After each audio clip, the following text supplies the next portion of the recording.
Ayer entonces iniciamos a ver el comportamiento de una sección de concreto reforzado sometida a flexión. Iniciamos con las dos primeras etapas, que era ambas comportamiento elástico, una con sección fisurada y la otra con sección no fisurada.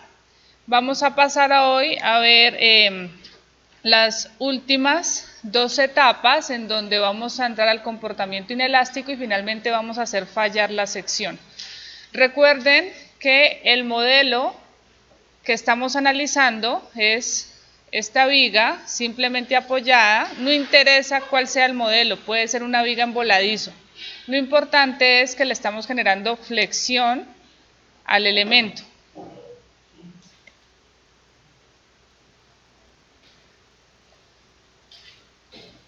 De esta viga que tiene una longitud L, es evidente que el máximo momento está justo en la mitad. Entonces, ahí se van a presentar los mayores efectos siempre, tanto en el caso en que la sección se fisure, va a ser la primera sección en fisurarse. Cuando la sección entre a comportamiento inelástico, será esta misma sección la primera a entrar a ese comportamiento inelástico. ¿Listo? Esta sección es la de máximos efectos. Así que estamos concentrados en analizar esa sección. Pasemos entonces a la etapa número 3, que le vamos a llamar comportamiento inelástico.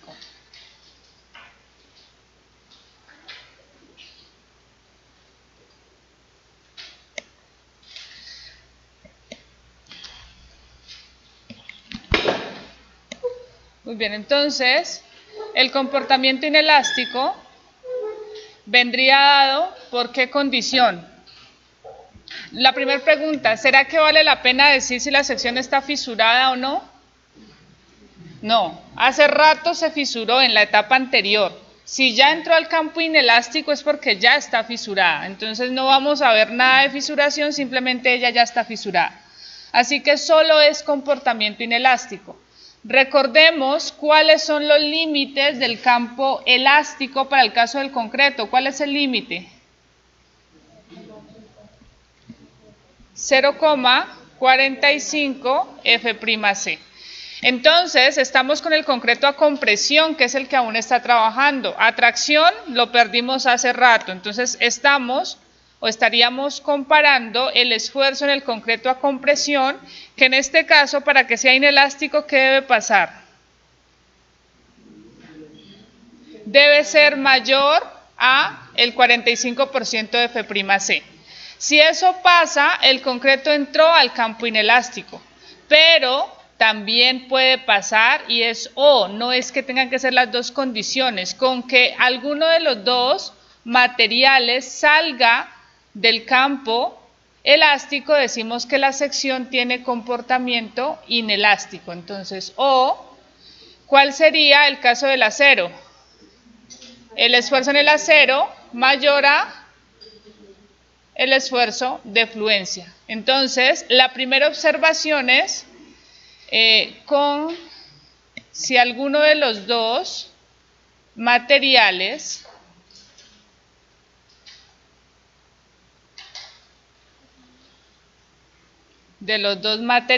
ya sea concreto o acero, sale del campo elástico,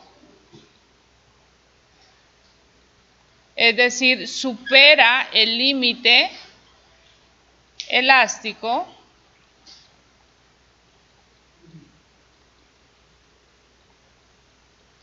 decimos que los dos materiales, que la sección tiene comportamiento inelástico.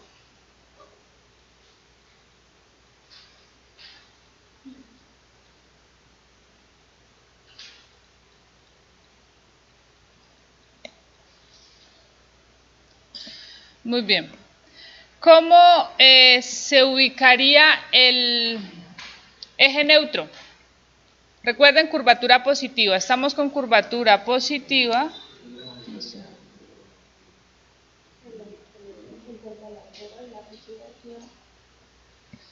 el eje neutro. ¿Hacia dónde se desplaza? Hacia arriba, porque la curvatura es positiva. Si fuera curvatura negativa, ¿hacia dónde se desplaza? Hacia abajo. ¿Listo? Entonces el eje neutro se desplaza hacia arriba para este caso.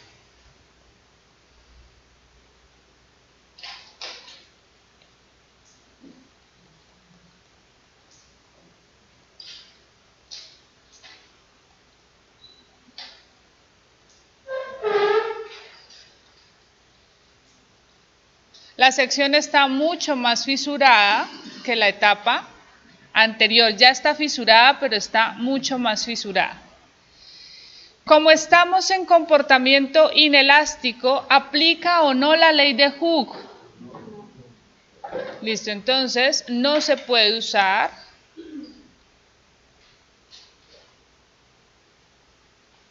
la ley de Hooke.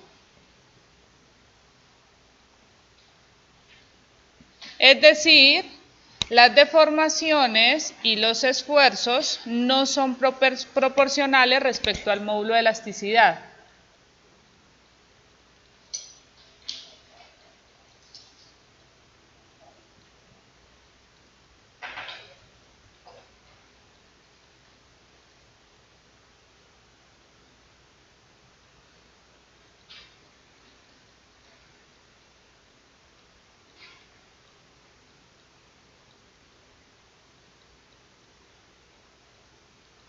No hay proporcionalidad. Sin embargo, algo que sí está pasando es que la sección aumentó los esfuerzos, es decir, que tenemos un aumento de esfuerzos y deformaciones respecto a la etapa anterior, que era sección fisurada, comportamiento elástico.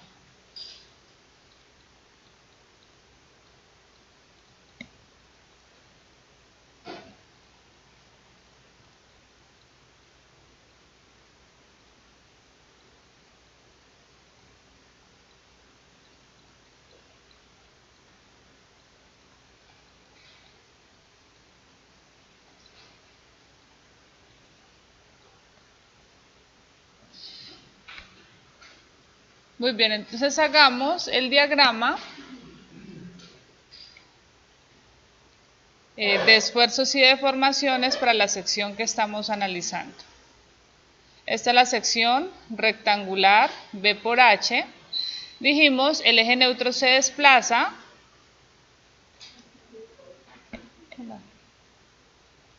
hacia arriba, es decir, si esta es la posición Y3,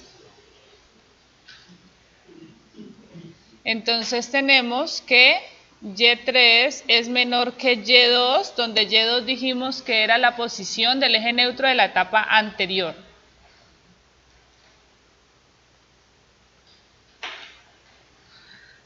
Comencemos con diagrama de deformaciones. Y este diagrama de deformaciones va a tener la siguiente forma. Las deformaciones han aumentado.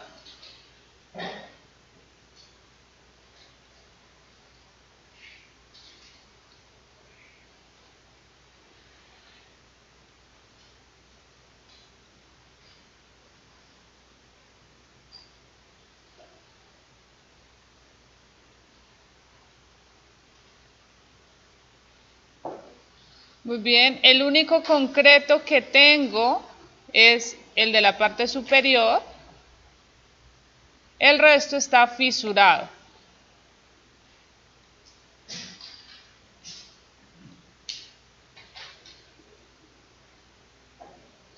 Y en la parte inferior, a tracción, solamente estaría trabajando el acero de refuerzo.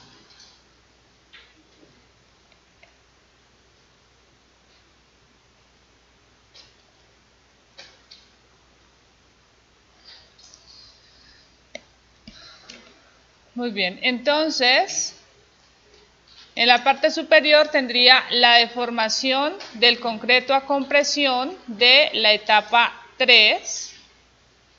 Y en la parte inferior, la deformación del acero en la etapa 3.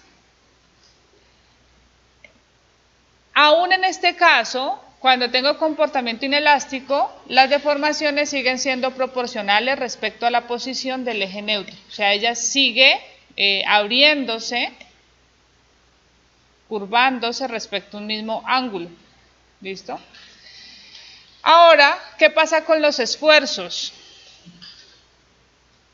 ¿Los esfuerzos cómo serán? ¿Los dibujos lineales?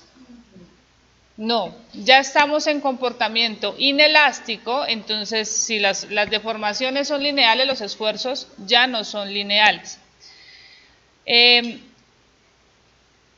Vamos a tener posiblemente, y voy a dibujar solamente una aproximación,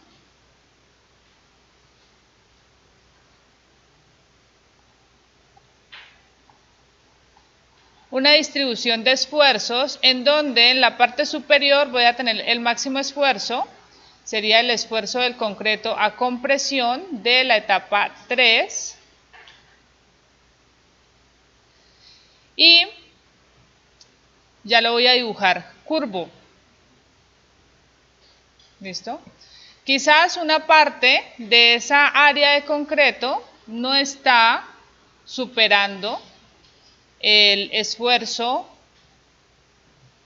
del límite elástico, pero digamos que ya con una parte que está, o sea, podría decir, mira, esta parte no ha superado el límite elástico. Y yo podría decir, solamente lo que está inelástico es de aquí hacia arriba.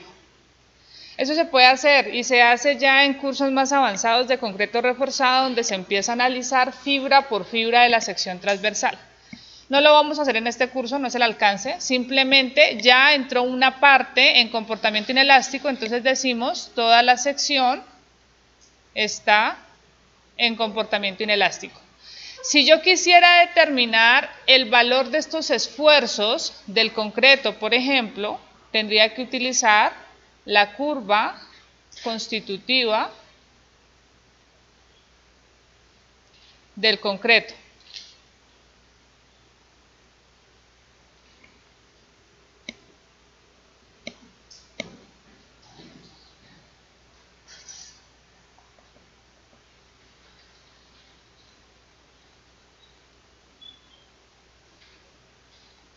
Del concreto.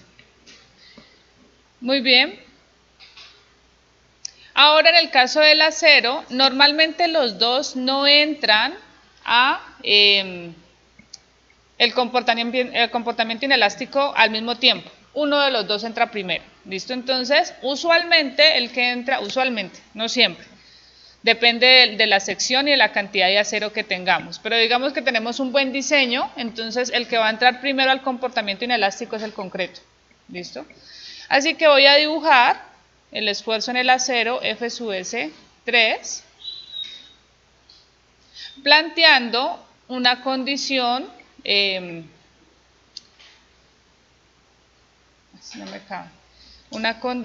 de comparar los esfuerzos con el límite elástico, tal que voy a colocar que el concreto entró al campo inelástico, es decir, que es mayor a el 45% de F'C. Y el esfuerzo en el acero, puedo decir que es menor al esfuerzo de fluencia. O sea, el acero en teoría no ha entrado para ese gráfico al campo inelástico, pero el concreto ya lo hizo, así que decimos que la sección está con comportamiento inelástico. Si yo pudiera utilizar la curva constitutiva del concreto, que así se hace, esa es una forma de obtener la curva de capacidad de una sección de concreto reforzado, se integra todo este volumen, que ya tiene una tendencia cuadrática, obtengo la compresión, por acá abajo obtengo la tensión, y de nuevo, aún con comportamiento inelástico, pues yo puedo seguir obteniendo un momento interno que va a ser igual a la compresión por el brazo. Esta es la corrección que voy a hacer. En las notas de clase lo había colocado D, pero les corregí, BR es el brazo, sino que ese brazo depende de la profundidad efectiva D. Va a ser un porcentaje y lo vamos a ver cuando ya estemos diseñando. La profundidad efectiva D es la posición del eje del acero de refuerzo respecto a la fibra más extrema sometida a compresión. Entonces tendríamos que el momento interno es igual a C por el brazo o a tensión por el brazo, da lo mismo. Ese sería el momento interno y se podría o se hace usualmente el cálculo usando la curva constitutiva. Para este esquema que estoy representando, miremos cómo estarían los esfuerzos respecto a las curvas constitutivas de cada material, en la curva del concreto y del acero.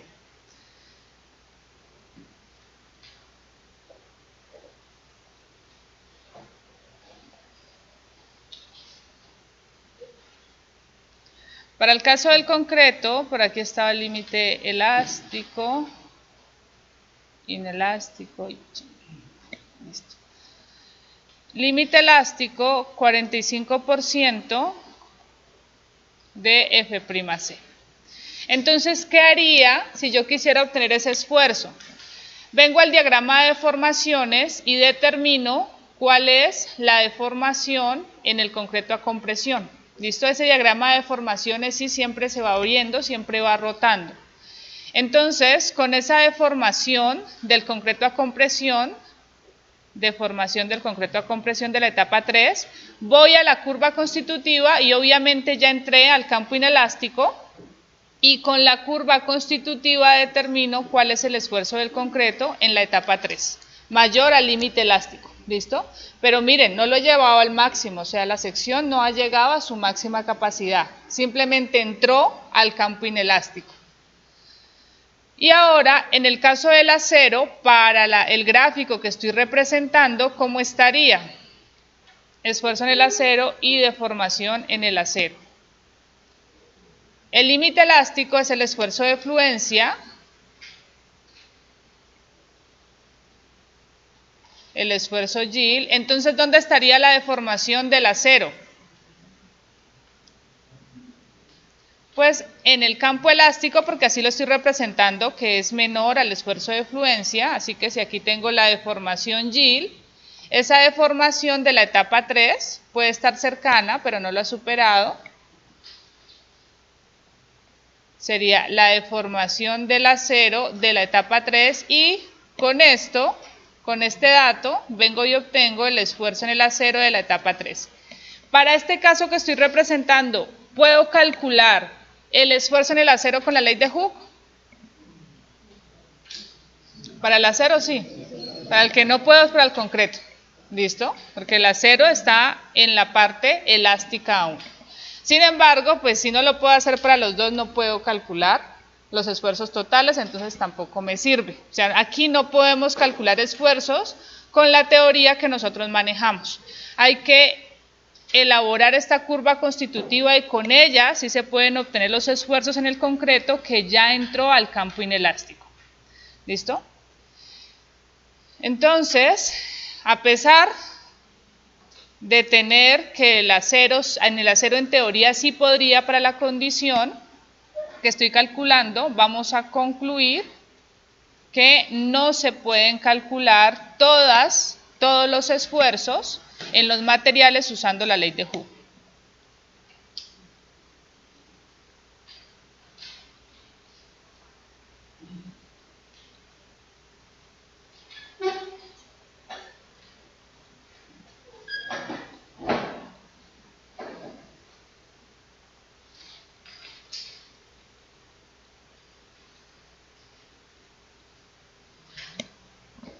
Muy bien.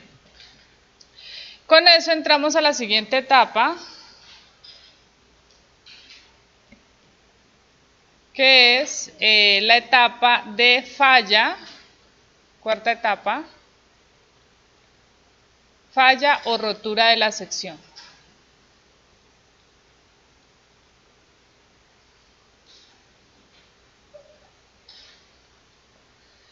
Entonces,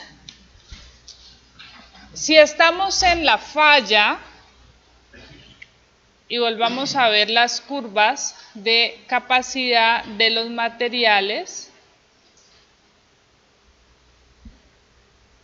¿En qué parte de esas curvas constitutivas estaríamos?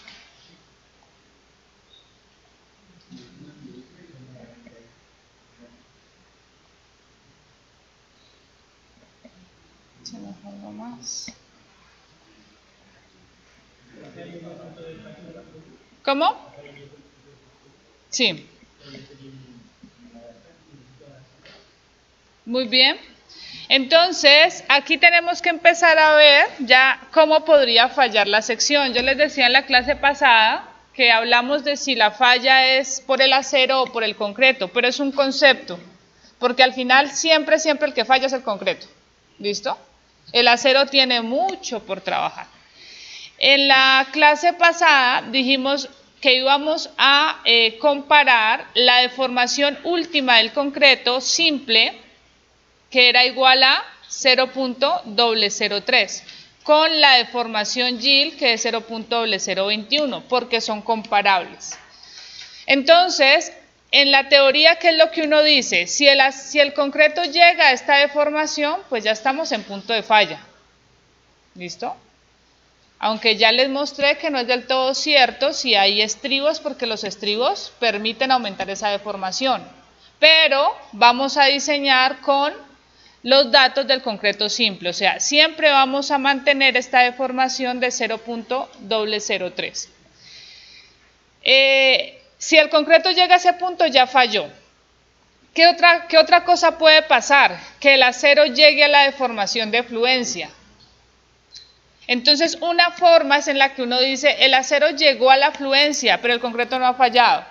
Entonces, cuando hablamos de que el acero llega a la fluencia, la forma correcta en la que debemos expresarnos es, el acero comenzó a fluir. O sea, él entró a esta zona de fluencia. ¿Pero ha fallado? No ha fallado. Él va a fallar acá en este punto y le falta mucho para llegar a ese punto. ¿Listo? Entonces, la falla en la que asumimos que el acero falla, en teoría, no es que el acero falla, es que el acero entra a fluir, entra a la zona de fluencia. Pero a él le falta mucho. Ahora, ¿hasta dónde llegará o hasta dónde puede el acero trabajar en toda esta zona? ¿De qué depende?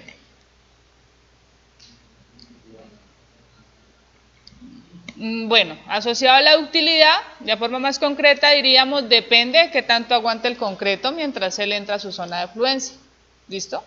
Entonces, de ahí dependerá cómo falla la estructura o la sección. Muy bien.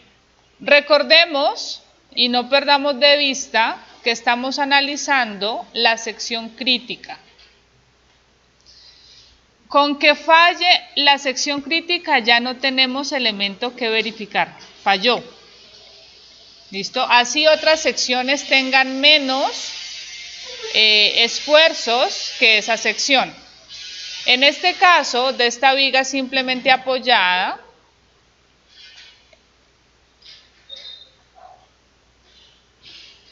pues el diagrama de momento es así. Entonces tengo de nuevo la sección AA es la sección con máximo momento.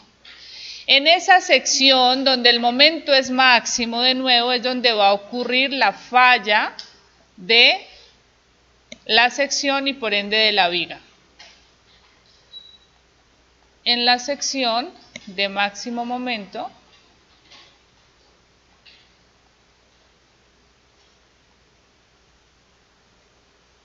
ocurre la falla de la viga. Ahora miremos que podemos tener entonces dos tipos de fallas.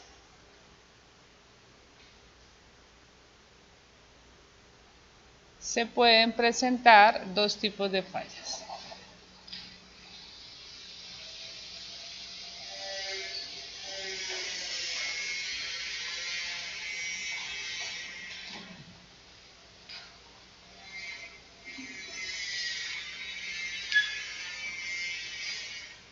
Comencemos con la falla que nos gusta a nosotros, que ojalá se diera en todas las secciones, pero a veces es como complicado en algunas estructuras.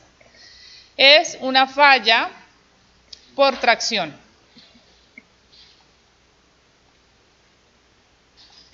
¿Listo? Y la otra falla va a ser la falla por compresión.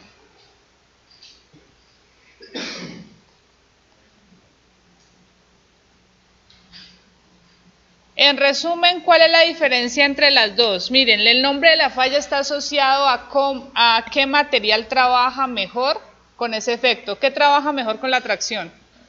El acero. Entonces, si decimos que es falla por tracción, es porque está fallando el acero. Pero ya les dije, no está fallando el acero, está entrando a fluencia. ¿Listo? Y la falla por compresión, ¿qué elemento o qué material, perdón, falla a compresión? El concreto. Entonces la falla tiene que ver con qué material falla. Sin embargo, no importa cuál sea la falla, la conclusión es que al final siempre falla el concreto.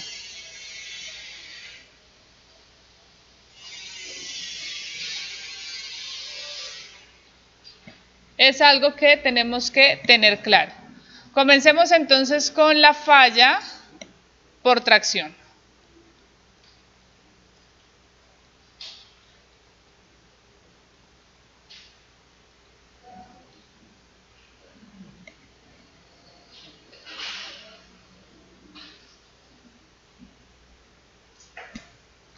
Entonces, vamos a decir que esta falla por tracción inicia con la fluencia del acero.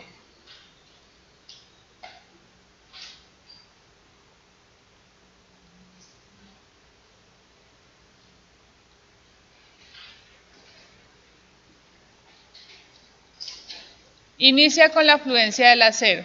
Entonces, en nuestra curva constitutiva,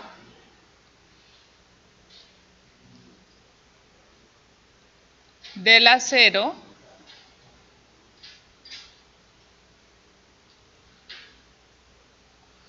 tendríamos que el esfuerzo y la deformación, o mejor la deformación, ha superado la deformación Gill. Entonces, la deformación en el acero es mayor a la deformación Gill. ¿Listo? O sea, está puede estar por acá, puede estar por acá, no sé en dónde está, pero es mayor a la deformación Gill. ¿Eso está claro? Entonces, el acero comenzó a fluir, entró a su zona de fluencia.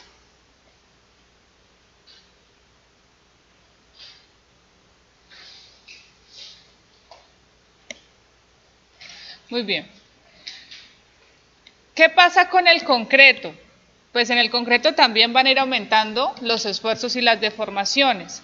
Entonces, los esfuerzos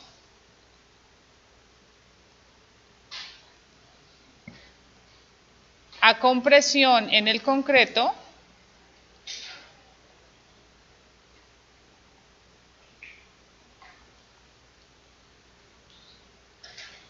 aumentan. El concreto se empieza a deteriorar.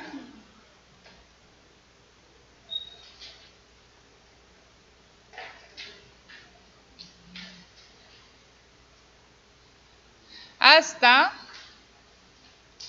que ocurre una falla secundaria del concreto a compresión.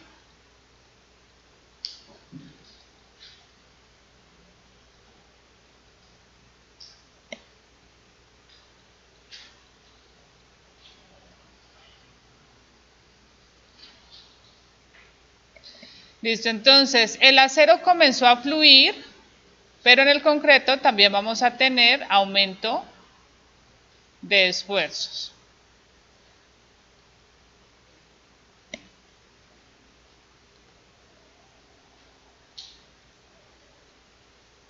Listo, así que él va a ir aumentando los esfuerzos por toda esta curva constitutiva hasta que finalmente falla. ¿Listo? Que es la falla secundaria a compresión. Y cuando falla, ¿cuánto es la deformación en el concreto simple? 0.003. De esto no se pueden olvidar. ¿Listo? Esos son los valores importantes para diseñar una sección de concreto reforzado. ¿Está borroso o es mi impresión? ¿Por qué no dice?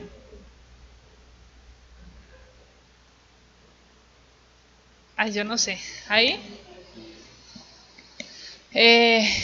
Porque yo no estoy mirando el tablero, yo miro acá. Entonces, acá se ve perfecto.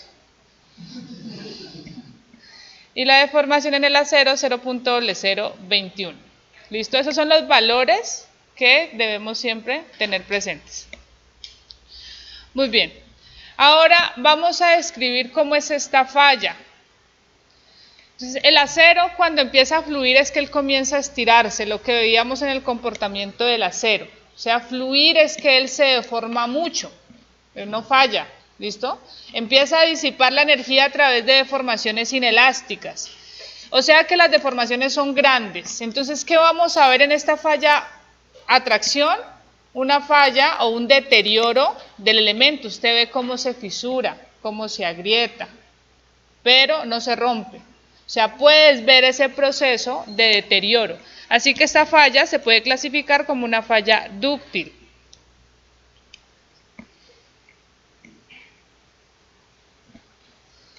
Entonces se presentan grandes deformaciones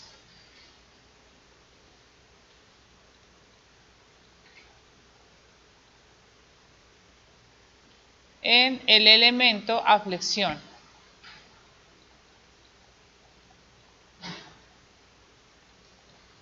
La sección se fisura progresivamente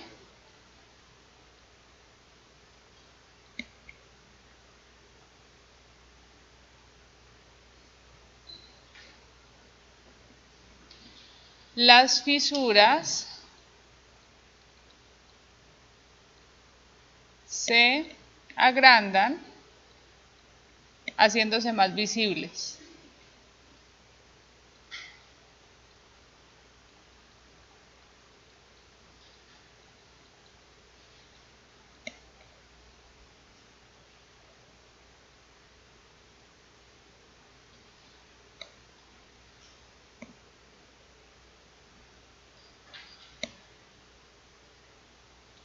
Entonces, concluimos que es una falla dúctil.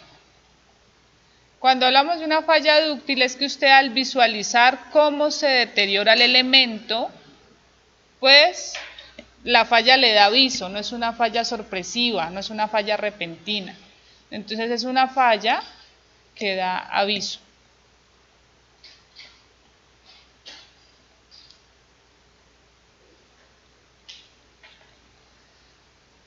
Cuando veamos la viga,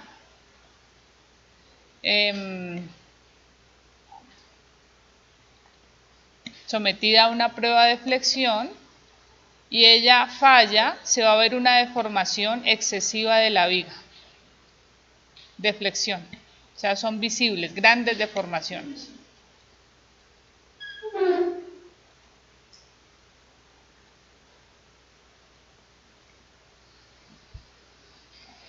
Muy bien.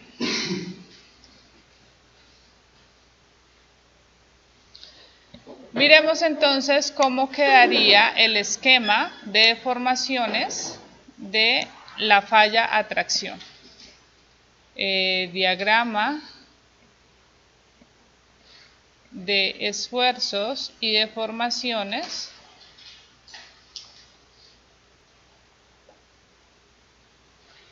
de la falla atracción.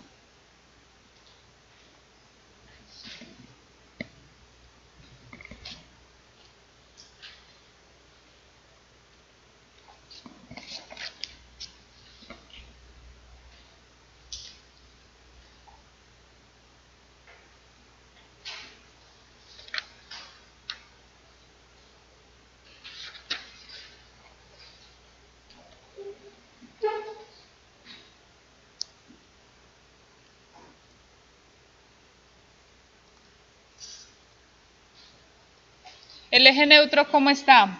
¿Más arriba o más abajo? Listo, entonces vamos a exagerarlo, algo así. O sea que el único concreto que posiblemente está trabajando es algo muy poquito por acá arriba. Dependerá de qué tanto acero tenga atracción.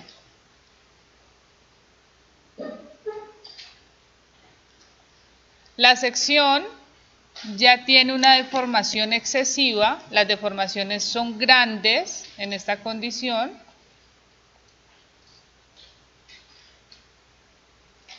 Y sobre todo en la zona de tracción, algo así.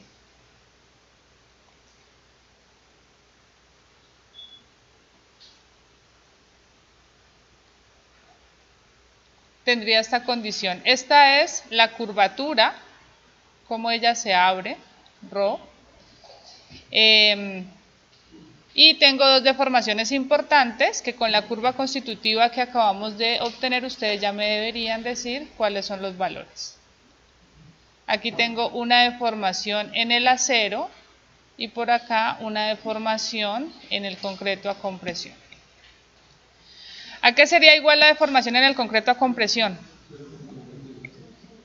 Igual a la deformación última 0.003. ¿Y a qué sería igual la deformación en el acero? Mayor a la deformación yield, que es 0.0021. ¿Listo? Mayor o igual.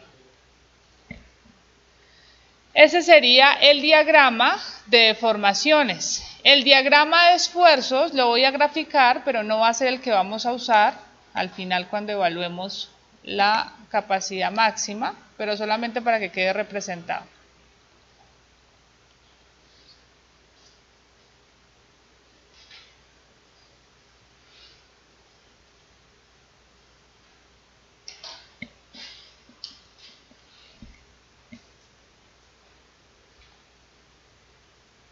Esfuerzo en el concreto a compresión.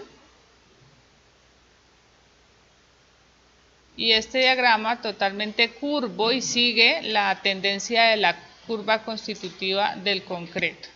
¿Listo? ¿Abajo tengo algún esfuerzo? No, ya se fisuró y ya está fisurado. Y en la zona de tensión solamente tendría el acero, que ¿cuánto sería el esfuerzo en el acero? ¿De cuánto? Igual al esfuerzo de fluencia. ¿Listo?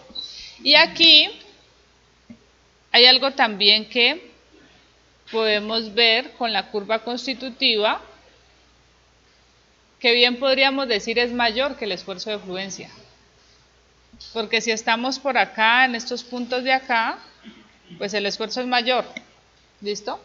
Pero para el diseño de estos elementos se opta por tomar un diseño elastoplástico, en donde, un comportamiento elastoplástico, en donde la curva constitutiva del acero de refuerzo la vamos a simplificar a la siguiente forma.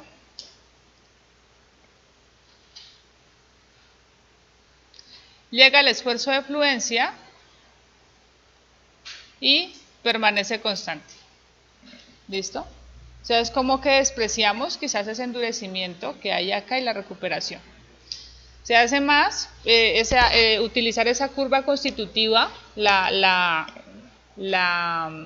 teórica, se utiliza más para estudiar el comportamiento inelástico de estas secciones, pero no lo vamos a hacer de esa manera, nos interesa diseñar, así que nos vamos a quedar con este comportamiento elastoplástico, que va a ser entonces este. Llegamos al esfuerzo de fluencia y ya el esfuerzo en el acero no supera ese valor.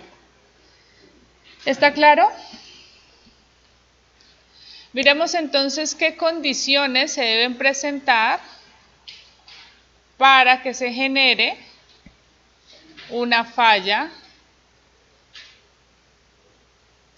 a tracción.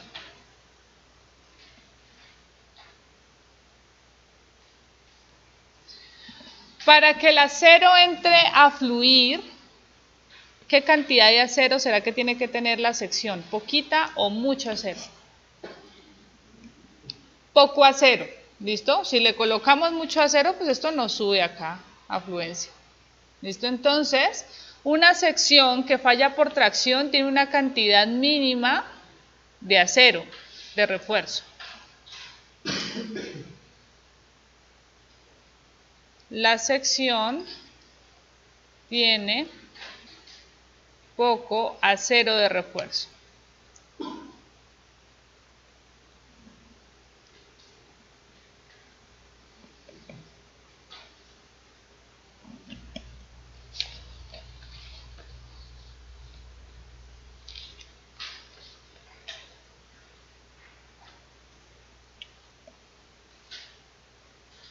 Tal que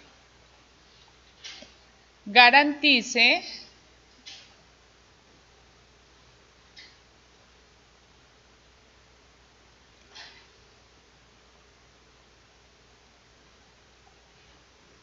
que la deformación en el acero sea mayor o igual que la deformación G. Y por lo tanto, el esfuerzo en el acero sea igual a la deformación, al esfuerzo G. Perdón. ¿Listo? Esa debe ser la condición. Y el tamaño de la sección de concreto de reforzado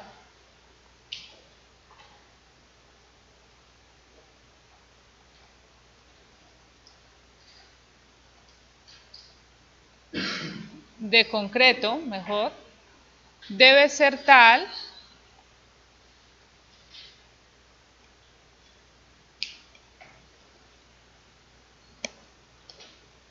que garantice la fluencia del acero.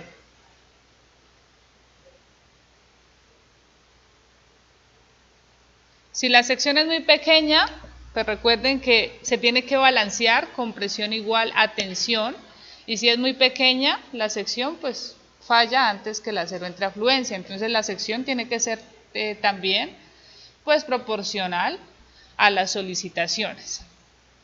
Y para el caso del acero, ¿cómo debe ser la deformación en el concreto a compresión? Igual a la deformación última, 0.003. ¿Listo? Esas son las condiciones de la falla por tracción y es la falla que usualmente se busca en cualquier diseño. Pasemos ahora a ver la falla por compresión.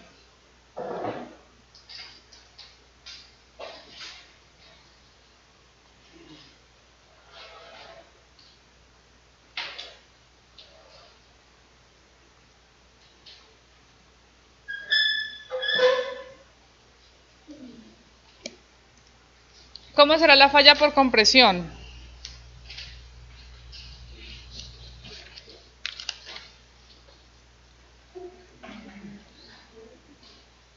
Miremos las curvas constitutivas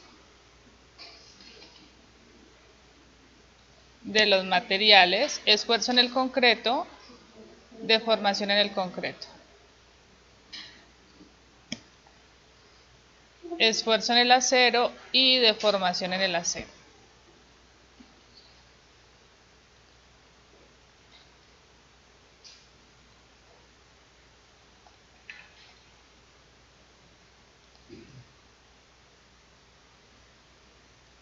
¿Cómo será la falla por compresión? ¿Quién tiene que fallar primero? El concreto. Y para que él falle es porque ha llegado a su deformación última 0.003. ¿Y cómo estará el acero? ¿Más deformado que el concreto? Menos, mucho menos. ¿Listo? Si la falla es por compresión, entonces dijimos falla el concreto. O sea que el acero no tiene oportunidad de fluir. Este es el esfuerzo de fluencia en el acero, así que ese acero va a estar con una deformación menor que la deformación yield. Él no entra a fluir. ¿Listo? Esa es la condición de comportamiento de los materiales en la falla por compresión. Entonces, grafiquemos la sección.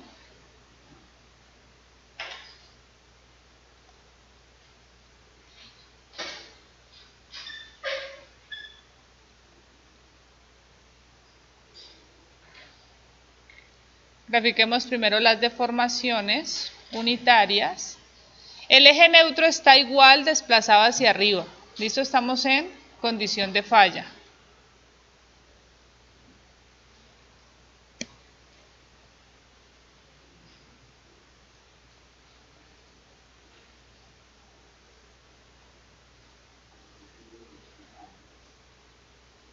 Quedó muy grande.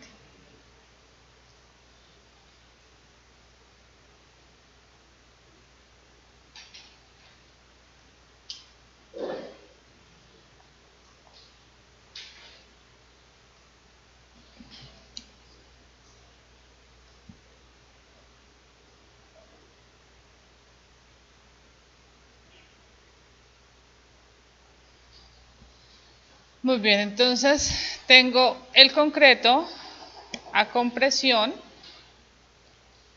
La parte inferior ya no tengo nada, concreto totalmente fisurado.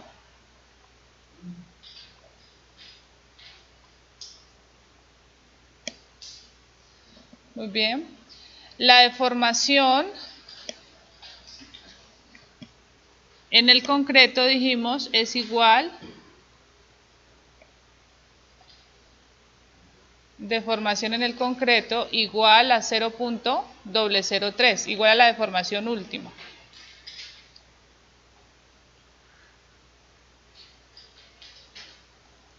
.003. El concreto falló. La diferencia respecto al caso anterior es que cuando voy a mirar el acero, la deformación en el acero es menor que la deformación Y.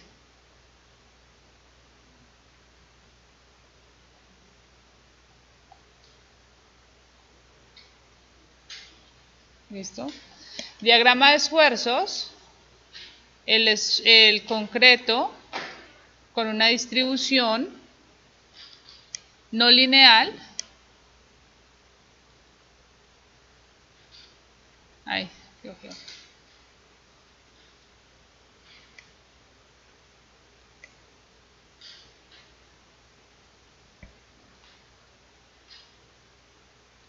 Tengo el esfuerzo en el concreto a compresión y por acá una deformación, un esfuerzo en el acero que, ¿cómo sería?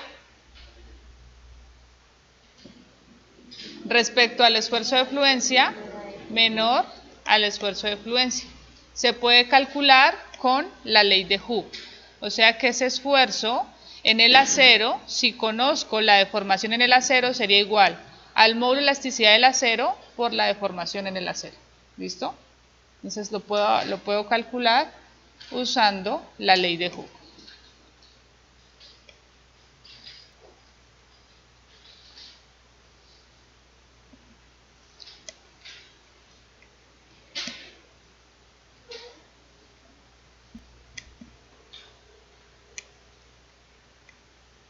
Acá faltaron flechitas.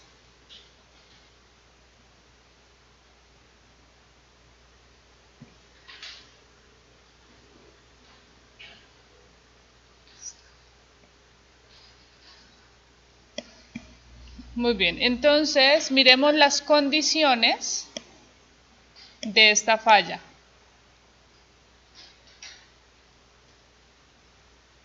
Ya me habían dicho, para que falle el concreto primero es porque hay mucho acero.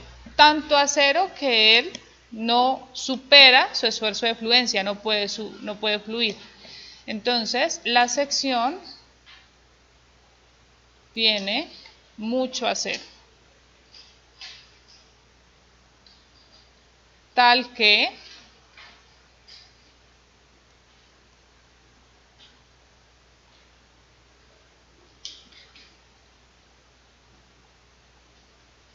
tal que la deformación en el acero es menor que la deformación yield y por lo tanto el esfuerzo en el acero menor al esfuerzo yield y se calcula con la ley de Hooke. Muy bien. El concreto, como hay tanto acero, pues si el acero no fluye, entonces el concreto falla primero.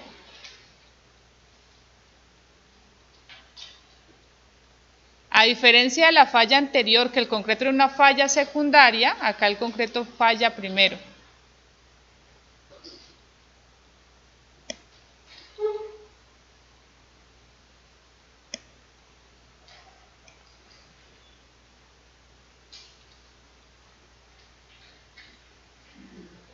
Tal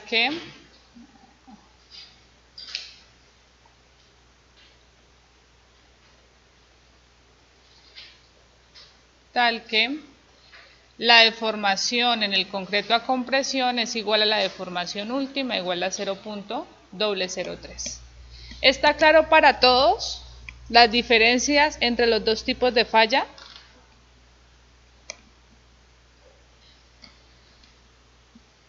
Ahora, ¿cómo van a hacer o cómo va a ser esta falla? Dime.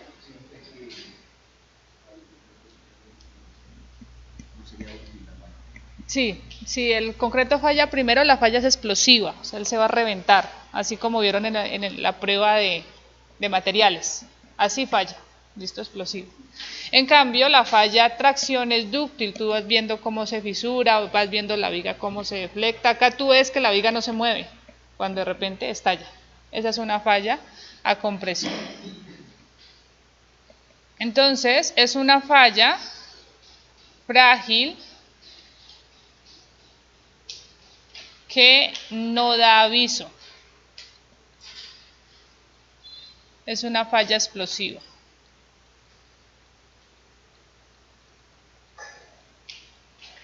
Del concreto.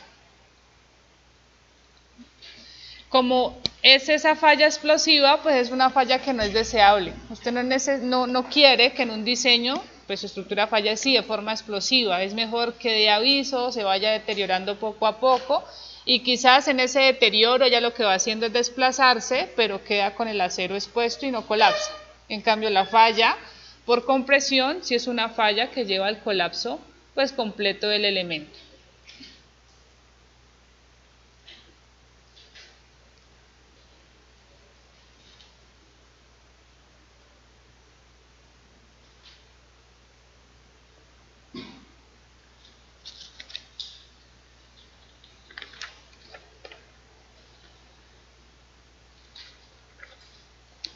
Vamos a hacer un esquema resumen, creo que más adelante lo tengo, pero ya que acabo de explicar los tipos de fallas, vamos a hacer un resumen de las fallas. Comparándolo con el diagrama de deformaciones. El diagrama de deformaciones es clave para entender muchas cosas de cómo falla un elemento. Porque las deformaciones siempre van aumentando lineal, se va abriendo la sección. El que pasa al comportamiento inelástico, que ya no podemos calcularlo, es el diagrama de esfuerzos.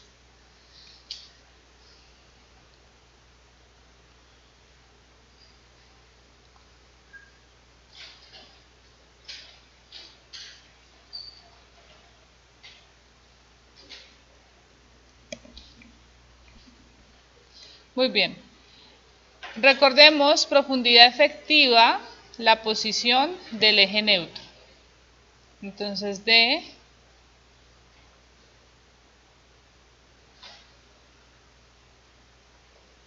es profundidad efectiva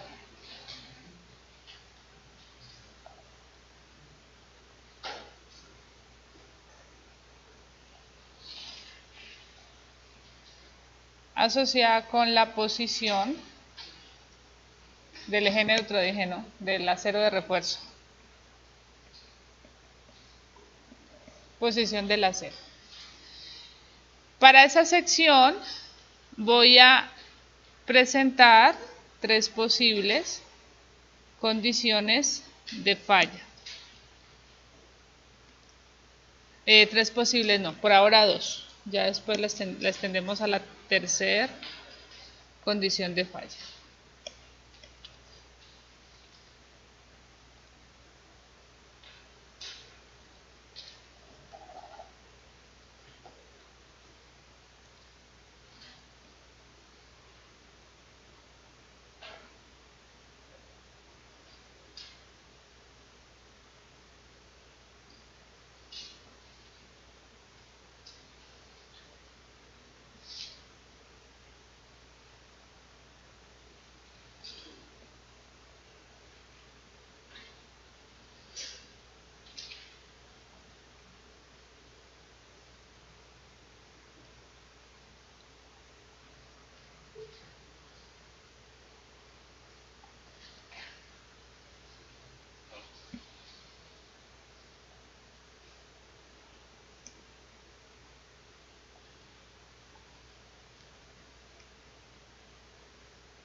Muy bien, miren ahí las 2 condiciones de falla.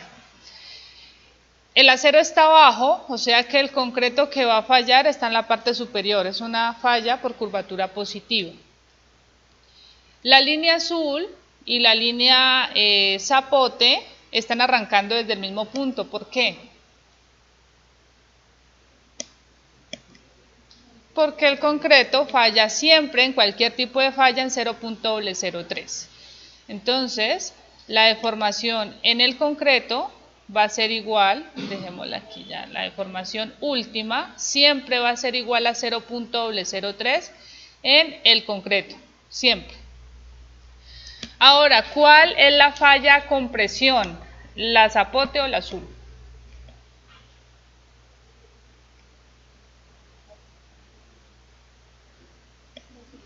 ¿Por qué el azul? Proporcionalidad, ¿no? Me falta otra condición ahí, pero para irla viendo. ¿Por qué el azul?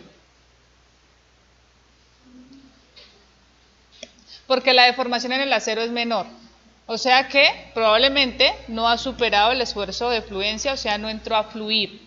Entonces aquí diría, la deformación en el acero es menor que la deformación yield. ¿Listo? En cambio, la zapote es más grande, la deformación en el acero, o sea que voy a colocarla mayor a la deformación yield. ¿Listo? O sea que la falla con esta forma, la que estoy presentando, que les digo me falta una condición, la vemos más adelante, estaría representando falla por tracción con la línea zapote y falla por compresión con la azul. ¿Qué pasa con el eje neutro? Para la falla por tracción tenemos un eje neutro más arriba que el de la falla por compresión.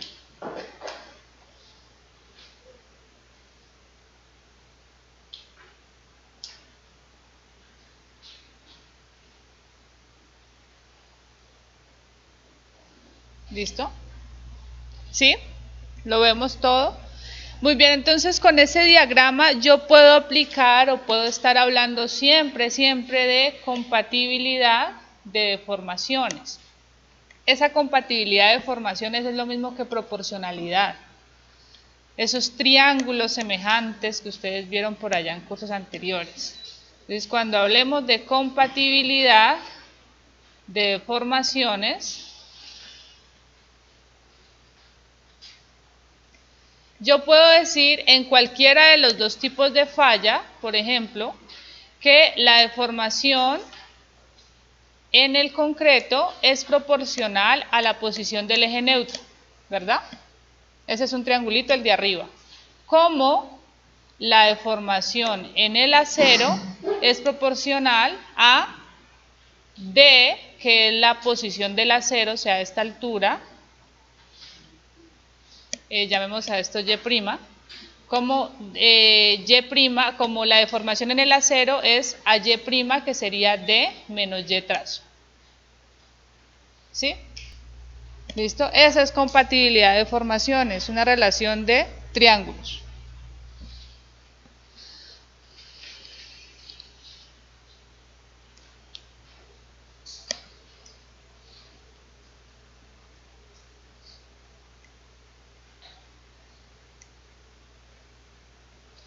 Muy bien, ahora vamos a pasar a un tema para calcular esfuerzos en las distintas etapas.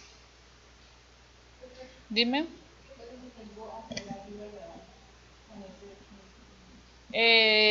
Depende como tú lo quieras analizar. O sea, las secciones normalmente tienen acero tanto arriba como abajo. Pero hay un acero que va a estar a tracción, otro a compresión. ¿Listo? No, o sea, por eso la respuesta es depende como lo quieras analizar. ¿Listo? Si tú quieres analizarlo como simplemente reforzado, solamente vas a considerar el acero que está a tracción. Ignoras el que está a compresión. ¿Listo? O quitas de tus cuentas. Él está haciendo un aporte y está cambiando, pero lo que te está haciendo es beneficiarte. Entonces, si tú analizas la sección solamente con el acero a tracción, estás del lado seguro.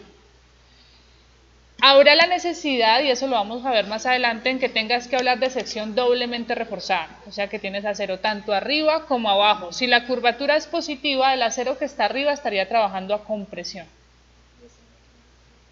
¿Cómo? No lo tomas en cuenta si estás haciendo el análisis como simplemente reforzado. ¿Listo? Doblemente reforzado tendrías que considerarlo. Y estaría a compresión. Será más adelante cuando veamos la sección doblemente reforzada. ¿Está claro para todos la pregunta que me hacen? ¿Sí?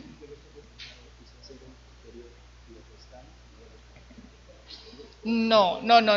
O sea, si vas a analizarlo como simplemente reforzado, olvídate del acero que está a compresión. Quítalo. Deja solo el concreto allá arriba. Ese acero te está aportando, pero tú estás haciendo el análisis simplemente reforzado y ya, o sea, garantizas tu equilibrio con esa condición. Ese acero allá te beneficia. Cuando hablamos de doblemente reforzado es porque, digamos, la sección ya no puede. Entonces nos toca colocarle acerito, ayudarle al concreto arriba para que aguante un poco más. Pero ese sería el caso en que sí necesitas el doblemente reforzado. ¿Listo? Siempre que podamos verificarla como simplemente reforzada es lo mejor. Y simplemente quitamos el acero que esté a compresión, lo ignoramos. Y trabajamos solamente con el de tracción. ¿Sí está claro para todos? No se tiene en cuenta.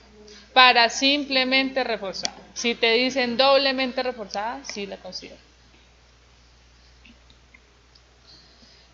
Pasemos ahora entonces a el cálculo de esfuerzos.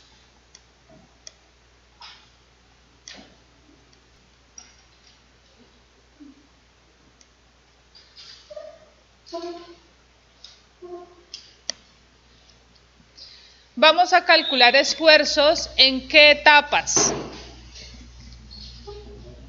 En la 1 y la 2, es decir, donde tengamos comportamiento elástico. En las que hay comportamiento inelástico no podemos calcular esfuerzos. Entonces, solo en las etapas con comportamiento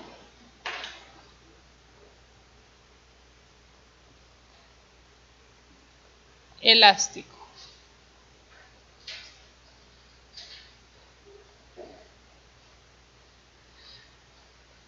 Iniciemos con la etapa 1. La etapa 1, ¿cómo se llamaba?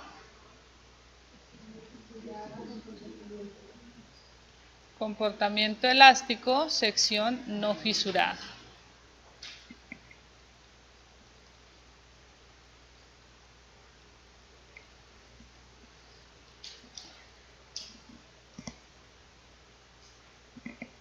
Muy bien, el cálculo de esos esfuerzos se puede hacer por dos métodos. Analizando la sección como compuesta o analizando la sección como homogénea.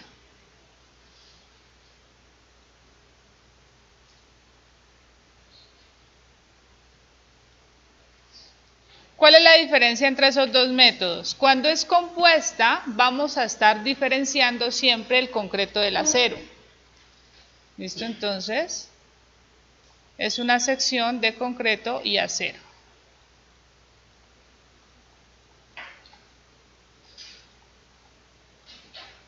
Y en la sección homogénea, lo que vamos a hacer es transformar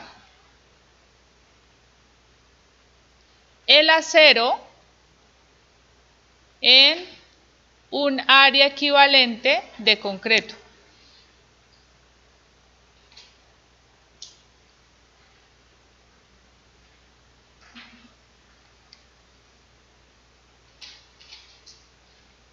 O sea que por eso hablamos de una sección homogénea, o sea, vamos a trabajar con un único material.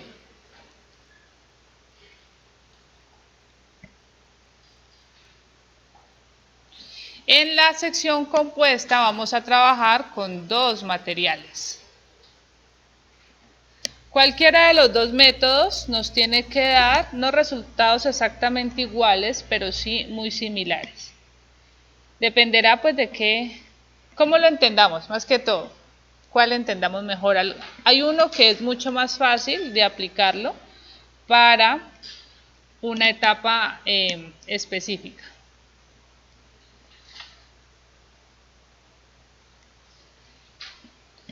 Muy bien, entonces vamos a hacer todo el cálculo. Y voy a dejar la claridad para sección, para viga simplemente reforzada.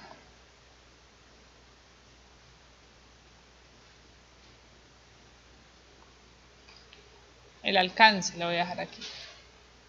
No significa que no se pueda hacer para la doblemente reforzada.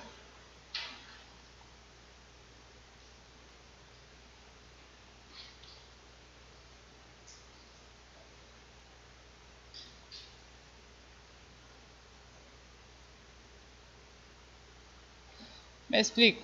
Entonces, normalmente las secciones, digamos, esta tiene 30 centímetros y 40 centímetros. Se le coloca un acero arriba y un acero abajo. Entonces aquí digamos que coloco 2 número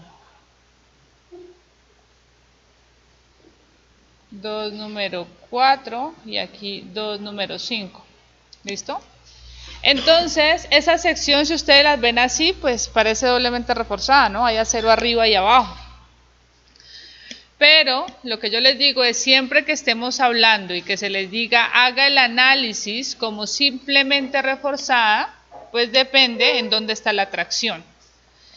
Si su modelo es el de una viga empotrada, sometida a una carga externa, ¿cómo es la curvatura de esa viga? Negativa, ¿listo? Curvatura negativa. Entonces, si la curvatura negativa, ¿dónde está la tensión? Arriba, o sea que ¿qué acero utilizo? ¿2 número 4 o 2 número 5? Entonces la sección simplemente reforzada para ese caso sería 30 centímetros por aquí, 40 centímetros. Y quito el acero que no está trabajando a tracción, dejo solamente el que está trabajando a tracción, 2 número 4. Y así la analizo. Sería simplemente reforzada. ¿Sí?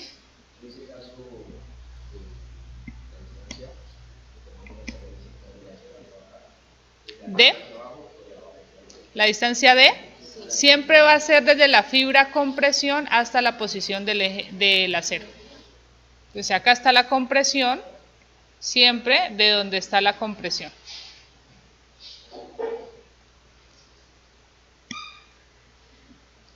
Y si tenemos viga simplemente apoyada, ¿cómo es la curvatura?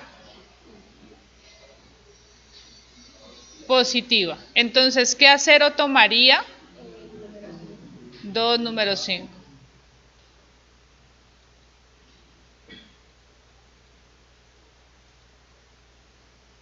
Tomo el acero inferior, 2, número 5, y la altura o la profundidad efectiva desde arriba hasta la posición del acero. ¿Sí?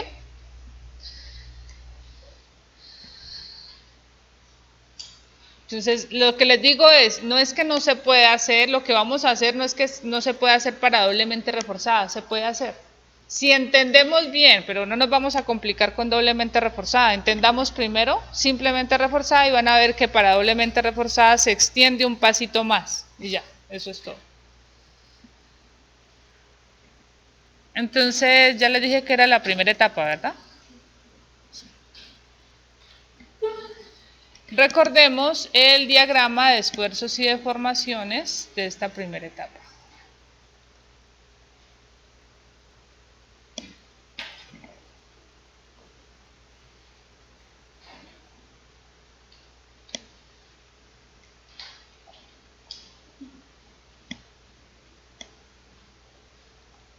Profundidad efectiva siempre desde la zona compresión hasta la posición del acero.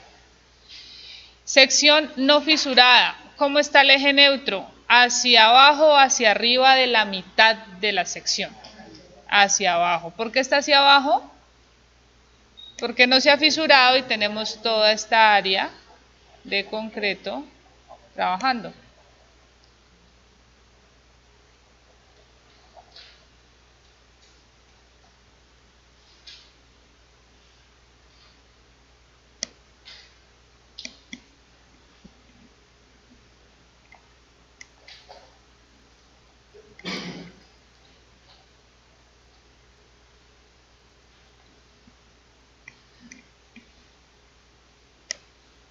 Entonces aquí está la mitad, voy a dibujarlo como... Eso depende mucho de la cantidad de acero, si ese eje neutro baja mucho o poco. ¿Listo? Pero voy a exagerarlo.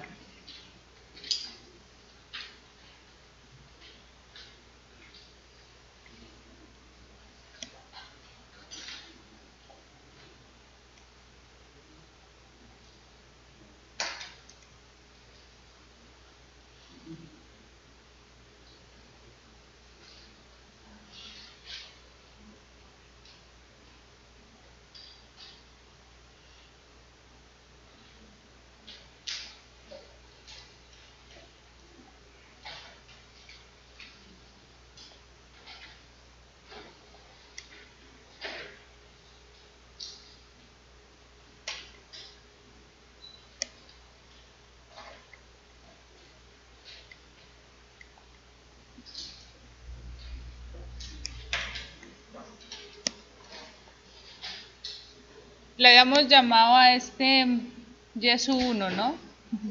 Vamos a cambiarle ahora, le vamos a poner Y sub T. Siempre me olvido de eso, disculpa. Y sub T para diferenciarlo de las otras etapas. Posición del eje neutro para el caso de sección no fisurada. Obviamente las dos que vamos a analizar están con comportamiento elástico. No borro. Tenemos deformación en el concreto a compresión, abajo tenemos deformación en el concreto a tracción, ¿listo? Y tenemos una deformación en el acero. Hay concreto a tracción, pues porque no se ha fisurado.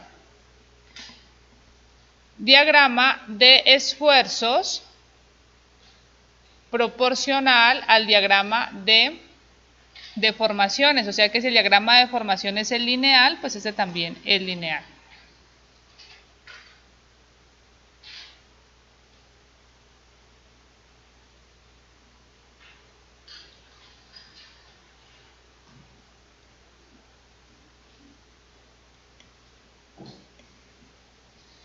Tenemos un esfuerzo en el concreto a compresión, esfuerzo en el concreto a tracción y a nivel del acero, un esfuerzo. Dejemos primero en azul más claro.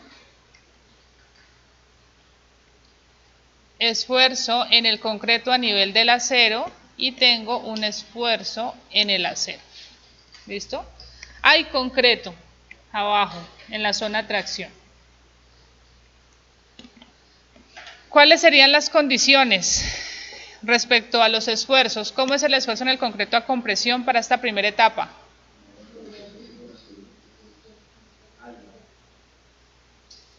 Menor a 0.45 F'C. ¿Cómo es el esfuerzo en el acero?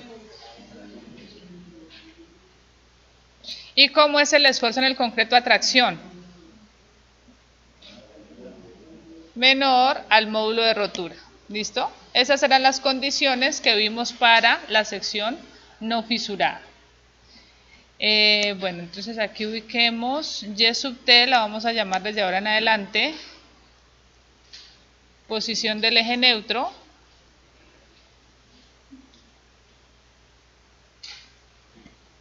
Posición del eje neutro para comportamiento elástico, sección no fisurada. ¿Sí se entiende ahí, verdad? Voy a colocar la carrera. Comportamiento elástico, sección no fisurada.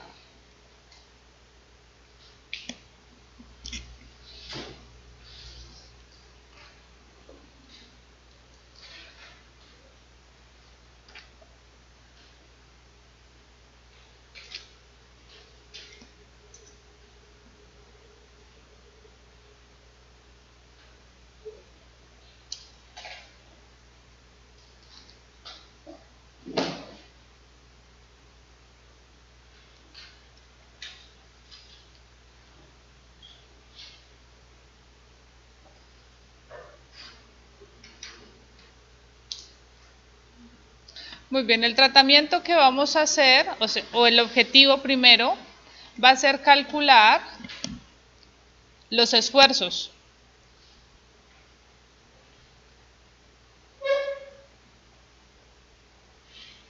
Objetivo, calcular esfuerzo en el concreto a compresión, calcular esfuerzo en el concreto a tracción, calcular esfuerzo en el concreto a nivel del acero y calcular el esfuerzo en el acero, que vamos a ver que son iguales. Muy bien, vamos a trabajar la sección como sección homogénea.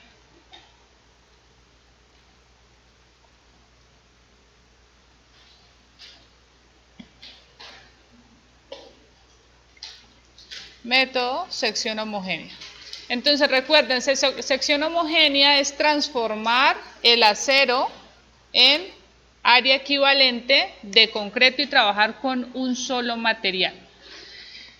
¿Cómo vamos a hacer esa transformación del acero, del área equivalente de acero? Entonces, comencemos por utilizar algunas condiciones del comportamiento elástico que se permiten, específicamente la ley de Hooke.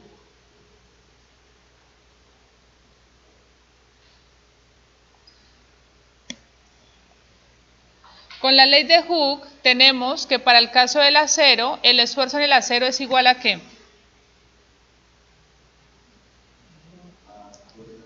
Módulo de elasticidad por la deformación en el acero. Y para el caso del concreto, módulo de elasticidad del concreto por la deformación en el concreto. Si es el concreto a compresión, pues módulo esfuerzo en el concreto a compresión en función de la deformación del concreto a compresión. Si es el esfuerzo en el concreto a tracción, sería el módulo de elasticidad del concreto por la deformación del concreto a tracción. Es lo mismo. Muy bien, entonces de aquí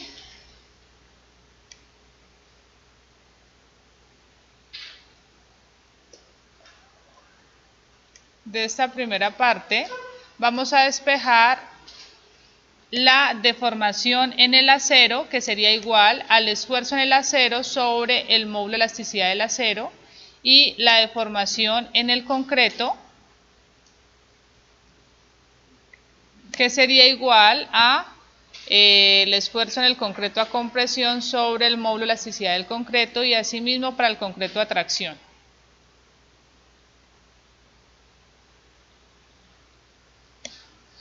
Muy bien, ahora vamos a utilizar el principio de adherencia. Esa era una hipótesis del concreto reforzado. ¿Qué decía la adherencia?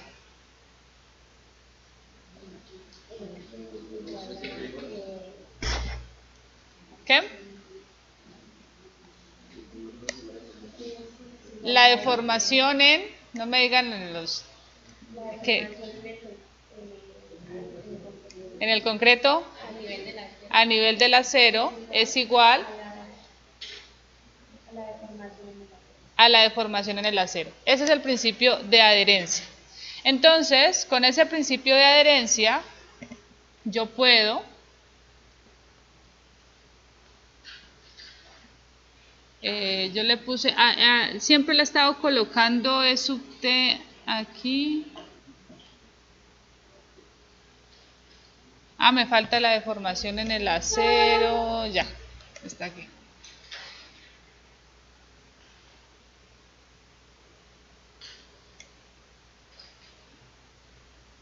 Aquí me falta una deformación en el concreto, coloquemos el esfuerzo en el concreto a nivel del acero, sí lo dejé representado arriba, ¿no? Sí. El esfuerzo en el concreto en el acero es igual al módulo de elasticidad del concreto por la deformación del concreto a nivel del acero. Y aquí hago lo mismo, la deformación en el concreto a nivel del acero es igual al esfuerzo en el concreto a nivel del acero sobre el módulo de elasticidad del concreto. Entonces voy a utilizar estas dos expresiones, la deformación en el acero y la deformación en el concreto a nivel del acero. Y las igualo, que es lo que me está diciendo el principio de adherencia. Deformación en el concreto a nivel del acero es igual al esfuerzo en el concreto a nivel del acero sobre el módulo de elasticidad del concreto es igual a la deformación en el acero, que es el esfuerzo en el acero sobre el módulo de elasticidad del acero. Y entonces, recuerden, ¿qué era lo que quería hacer para sección homogénea? ¿Qué quiero expresar en función de qué? El acero en función del concreto. Entonces lo que voy a hacer aquí es decir el esfuerzo en el acero de espejo y es igual al módulo de elasticidad del acero sobre el módulo de elasticidad del concreto por el esfuerzo en el concreto a nivel del acero. ¿Listo? Con esta equivalencia yo puedo pasar a decir simplemente si yo quiero obtener el esfuerzo en el acero va a ser igual a una relación, llamémosla N por el esfuerzo en el concreto a nivel del acero. Y N se define como la relación modular.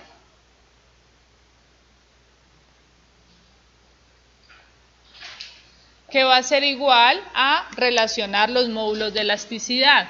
Esa relación modular, ojo, siempre es mayor que 1. Si les da menor que 1 es porque está colocando arriba el que no es. ¿Listo? Siempre mayor que 1. ¿Por qué tiene que ser mayor que 1? ¿Cuál módulo de elasticidad es mayor? ¿Concreto o acero? El acero. Y el acero va arriba. ¿Listo? Entonces siempre mayor que 1. N igual a módulo de elasticidad del acero sobre módulo de elasticidad del concreto. Con esta expresión podemos transformar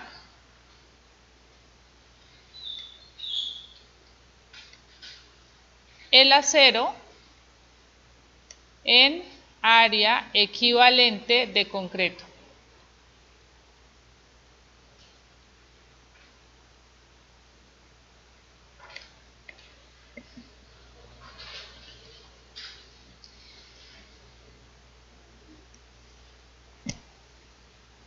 Muy bien. Ahora calculemos el esfuerzo en el acero.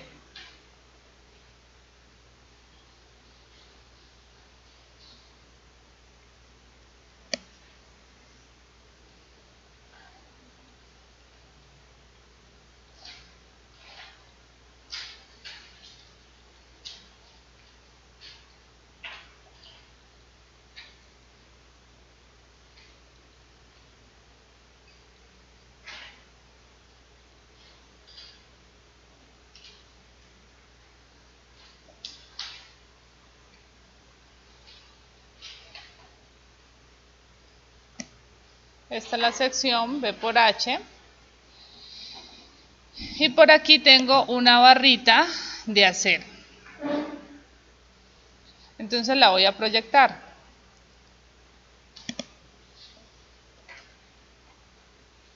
Así, ¿no?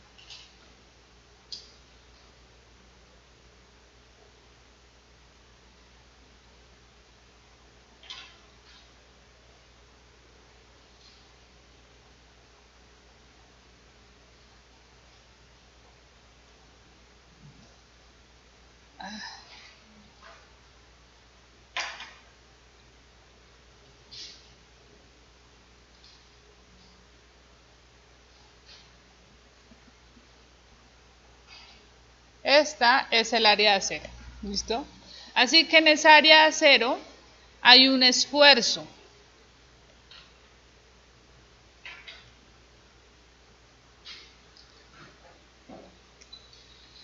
Y ese esfuerzo, en función de esa área, me genera una fuerza. ¿Esa fuerza de qué es? ¿De tensión o de compresión? De tensión. ¿Listo? Entonces, esa fuerza de tensión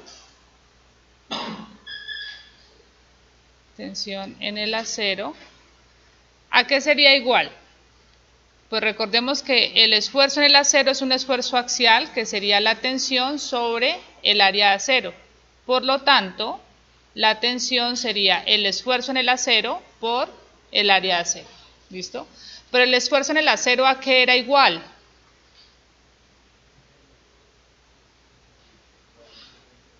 A la relación modular por el esfuerzo en el concreto a nivel del acero. Llamemos a esta la ecuación A. Entonces, usando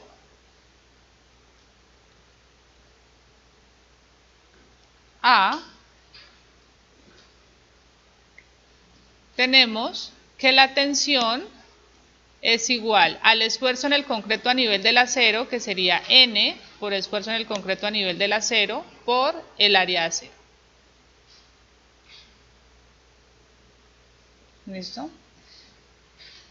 Organizo mejor mi expresión y me queda tensión igual a N veces A sub S por el esfuerzo en el concreto a nivel del acero. Con esta expresión puedo finalmente plantear el área equivalente, que sería esta expresión.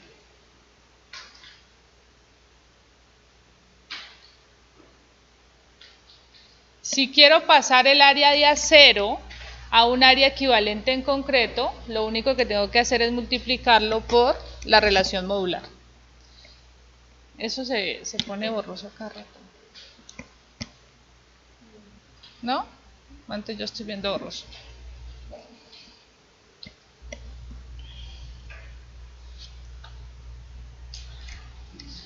Así que vamos a convertir esta sección en una sección homogénea.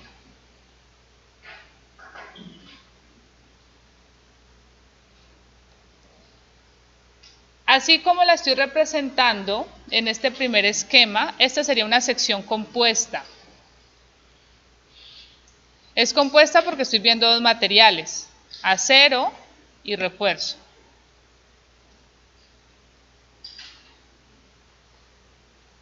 Ahora la voy a transformar. Entonces voy a pasar a una sección homogénea. ¿Cómo hago la transformación? El área de concreto va porque le voy a pasar esa área equivalente de concreto y el área de concreto es de tamaño B por H. ¿Listo? Y ahora a nivel del acero, entonces voy a colocar un área equivalente de concreto en función del área del acero. Como la más grandecita.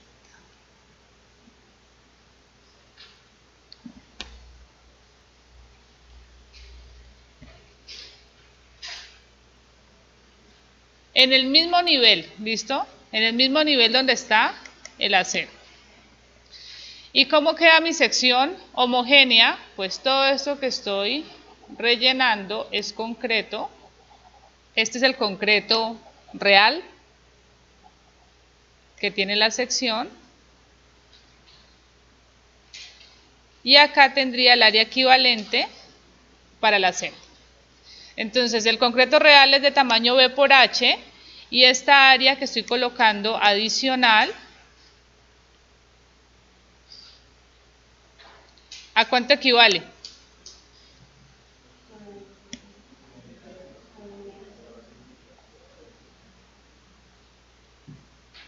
A n veces el área de acero. ¿Listo? Dime. Sí, es verdad, me faltó ese pedacito.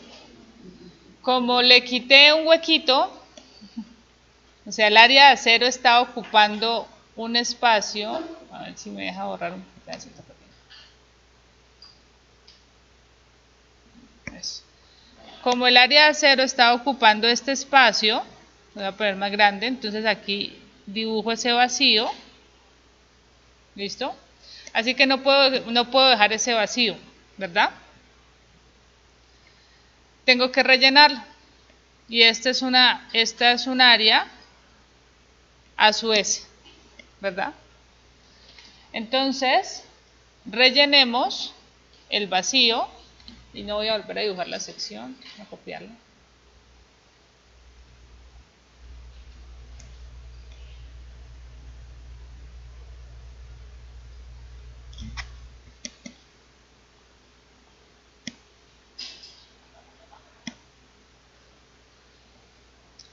Entonces voy a quitar ese vacío, relleno el vacío, aquí les dejo la condición, rellenar el vacío.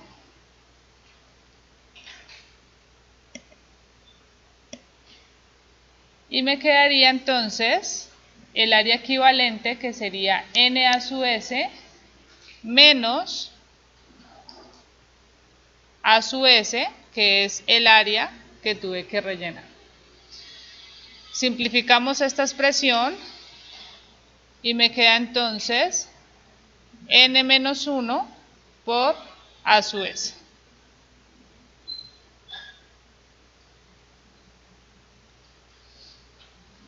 Y esa sería finalmente la sección homogénea con la que vamos a trabajar. El área equivalente a 0 sigue estando a una distancia d. Listo, entonces nos olvidamos del área de la sección de concreto reforzado y estamos trabajando con un área equivalente de solamente concreto y ustedes esa sección la aprendieron a trabajar por allá en estática. ¿Listo?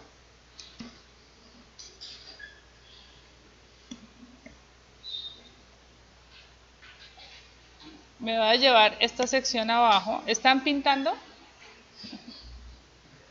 Es que a mí me rinde pintar acá.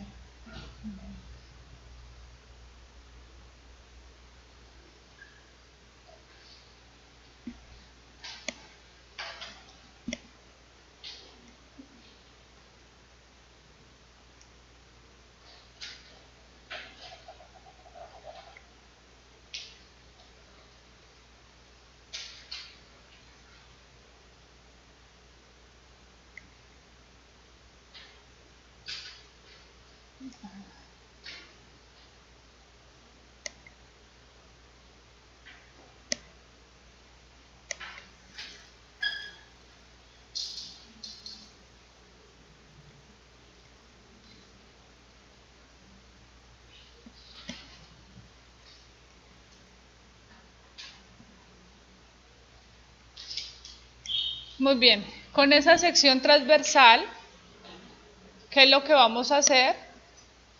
Identificar o calcular los esfuerzos, que ya habíamos visto pues cómo se calculaban.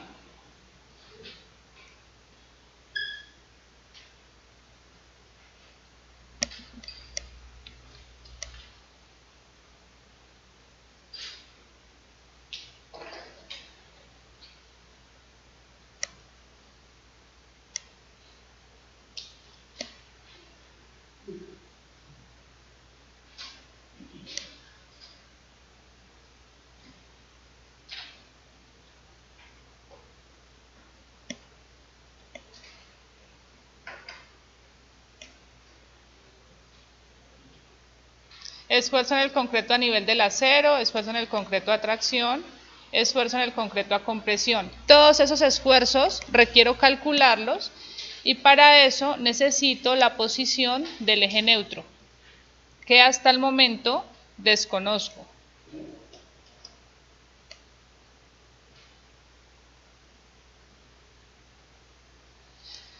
Pero si conocemos esa posición del eje neutro y utilizando las distancias que ya conocemos, por ejemplo a este le dijimos que se llamaba y sub t, ¿no?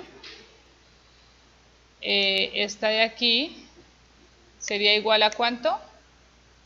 D menos y sub t. Y a la parte de abajo le colocaron algún valor, ¿no? Y sub b colocamos. O sí, o h menos y sub t también. Y sub t. Y la parte inferior sería h menos y sub t. Conociendo esas distancias, ¿cómo puedo calcular el esfuerzo, por ejemplo, el esfuerzo en el concreto a compresión? ¿A qué sería igual?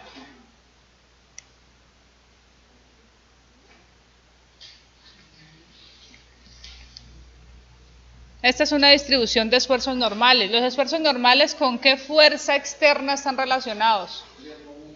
Con el momento. ¿Listo? Entonces, por aquí vamos a tener un momento. Ese momento, ¿de dónde lo obtenemos? Creo que es al contrario.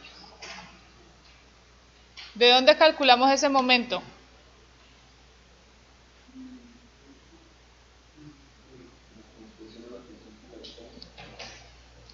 Pero no conocemos los esfuerzos.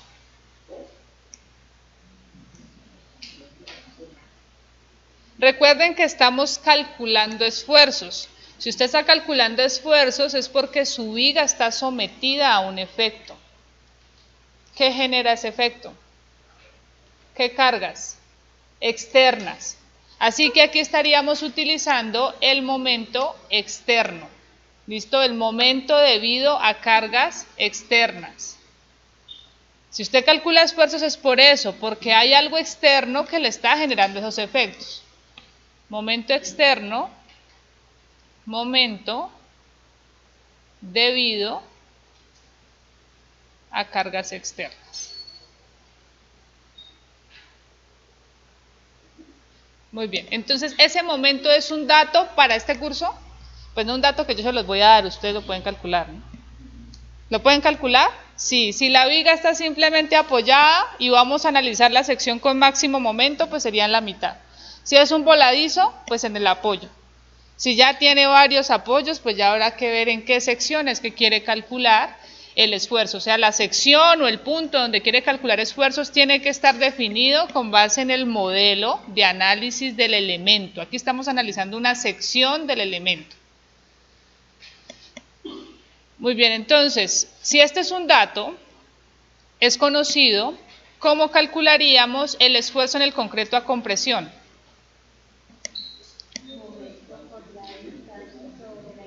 ¿Qué distancia? Y sub t sobre la inercia.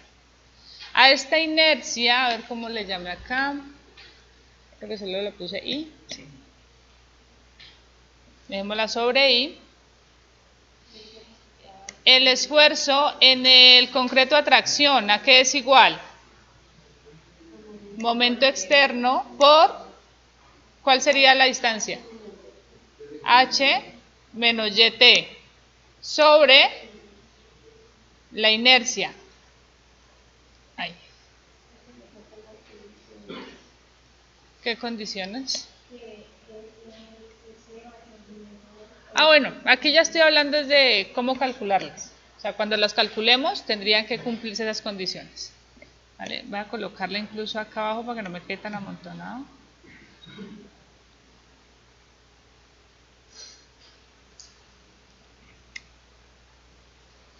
Muy bien.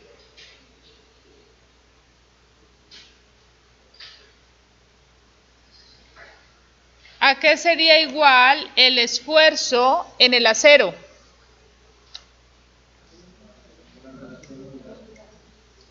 Relación modular por el esfuerzo en el concreto a nivel del acero.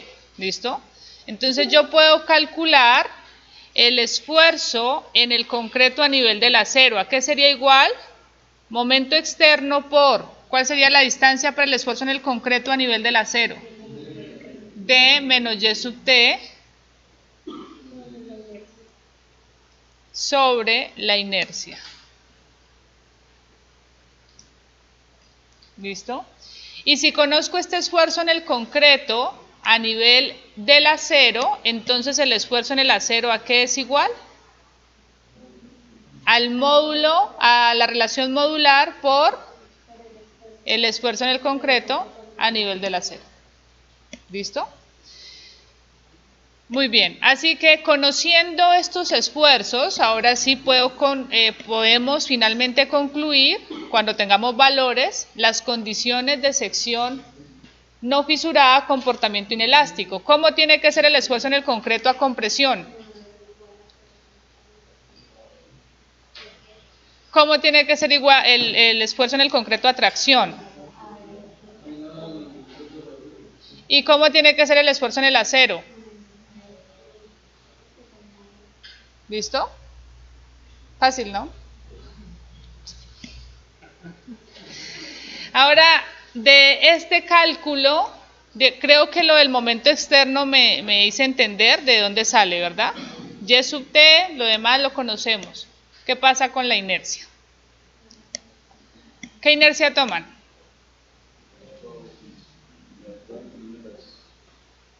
Listo, entonces es una inercia de la sección no fisurada. Y aquí hay muchas suposiciones que ustedes pueden hacer.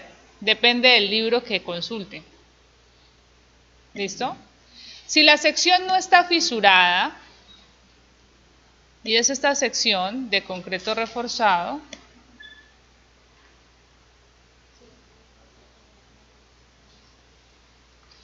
que es base y altura, y la sección no está fisurada, pues es la inercia que ustedes conocen, ¿no?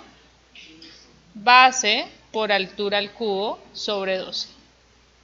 Esta es una inercia conservadora y en la práctica mucho lo utilizamos así, sino que en los cursos de concreto reforzado nos gusta que ustedes hagan algo más. Pero en la práctica realmente usted le pregunta a cualquier profesor o profesional y diga que la sección no está fisurada, va a utilizar esta expresión. ¿Listo? No nos vamos a poner a calcular de la sección homogénea, pero como estamos académicamente, pues lo vamos a hacer. Solamente para que ustedes, si consultan algún libro, en algunos libros van a encontrar esta expresión. Incluso la NSR10 la maneja de esa forma. ¿Listo? Esta es una opción y esta va a ser una forma conservadora. Inercia conservadora. Pero nosotros tenemos acá una sección que transformamos y nos demoramos haciendo todo ese proceso de transformarla como para desperdiciar su uso.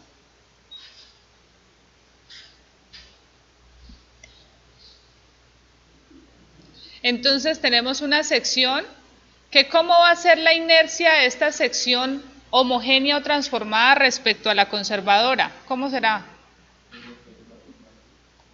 No, el valor, ¿cómo es? ¿Mayor o menor respecto a esta? Mayor, porque tienes área de acero. Pero será 2 veces mayor, 5 veces mayor, 10 veces mayor. ¿Cómo es el área de acero de 2 barra número 4? ¿Cuánto da? 1,27 por 2, 2,54 centímetros cuadrados. Y si tenemos una sección de 30 por 30, ¿cuál es el área de esa sección? Entonces, ¿cuál aporta más inercia? ¿El concreto o el acero? El concreto, ¿listo? Así que vamos a calcularla y la vamos a comparar con la inicial para que ustedes pues vayan concluyendo y puedan justificar eso, o sea que en realidad en la práctica se utiliza la conservadora, ¿vale? Creo que ningún programa más de diseño se pone a calcular la inercia de la sección homogénea.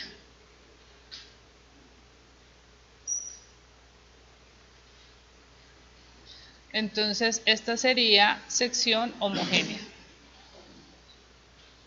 ¿Tienes mucha hambre? Ya vamos a acabar. Sección homogénea.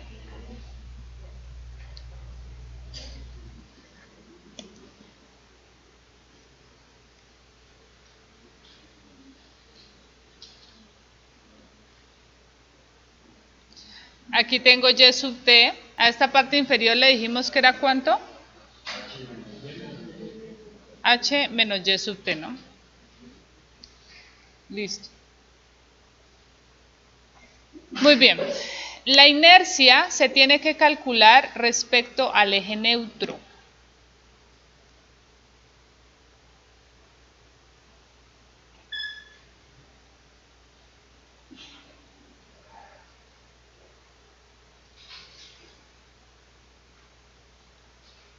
Al eje neutro. SUN. Entonces aquí está el eje neutro. Ese es mi eje para sacar ese momento de inercia. Así que con los datos que tenemos de la sección homogénea, yo podría decir que esa inercia es igual a, tengo una sección, tengo un área hacia abajo, a ver, coloquémosle aquí números, un área 1, área 2 y área 3, ¿listo? Entonces, coloquemos primero área 1 arriba para que quede más bonito.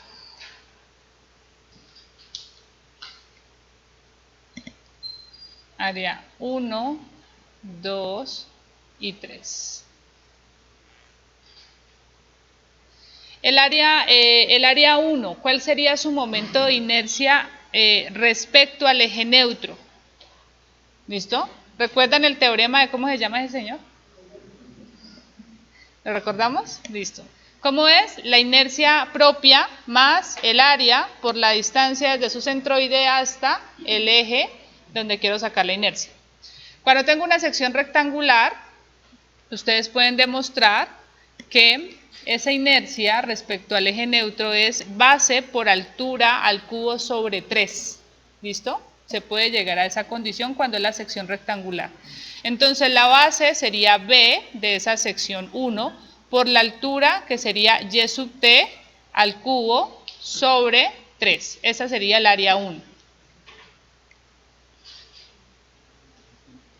Más la inercia de la parte de abajo, base por h menos y sub t al cubo sobre 3. Esta sería el área 2.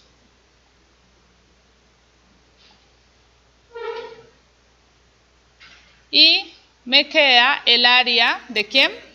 Del acero. ¿Cuál sería la inercia propia de esa área de acero? Pues es una sección circular, ¿verdad? Va a ser muy pequeñita, si quieren la pueden calcular. Entonces lo que vamos a decir es que vamos a despreciar esa inercia propia. Entonces, se desprecia la inercia propia de la sección de acero o del área de acero. O sea que me queda solamente el segundo término, que es el área por la distancia hasta el eje al cuadrado. ¿Cuál sería el área? el área de acero equivalente n-1 veces A sub S, por ¿cuál sería la distancia hasta el eje neutro? D menos Y sub T y esto al cuadrado. Y esta sería la inercia 3. ¿Listo? Cuando calculemos esta inercia, y que le coloquemos numeritos a esto, nos tiene que dar que es mayor a base por altura al cubo entre 12.